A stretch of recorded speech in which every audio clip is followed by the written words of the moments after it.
Në titullin nga bohemizmi te përjetësia në qendrën për hapje e dialog në kryeministri është çelur një ekspozitë e veçantë që shfaq vepra nga artistë të njohur ndërkombëtar, përfshirë emra si Amadeo Modigliani, Henry Matisse, Edgar Degas, Tamara Dell'Empicka, Kees van Dongen e të tjerë. E ardhur si bashkëpunim mes Fondacionit MTA dhe Ambasadës së Izraelit në Tiranë. Veprat artistike pasqyrojnë ndërgjegjen kolektive të epokës, stilin e jetës dhe momentin historik, kryesisht në Francë, por edhe në Evropën perëndimore dhe lindore, në Amerikën Latine dhe në Shtetet e Bashkuara të Amerikës.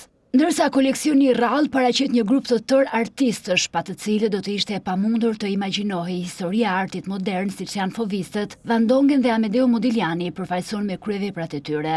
Skulpturat zënë gjithashtu një vend të veçantë në koleksion, duke filluar me bronzin e bukur vallëzuesja e vogël 14 vjeçare, veshur me tutu prej pulhure nga Edgar Degas, i cili krijoi shumë kryevepra me temën e baletit. Një eksperiment skulpturor i guximshëm nga Henry Matisse është një tjetër vepër e rëndësishme në këtë koleksion. Diversiteti i koleksionit pasurohet nga grupi i shquar i artistëve avangard hungarez, përfshirë Bela Kadar. Edhe përfaqësuesit e avangardës gjermane janë të shumtë, duke përfshirë Hans Bolz, Heinrich Neumann, Max Ackermann, Boris Klein, Oskar Möll dhe e famshmja Gabriel Münter.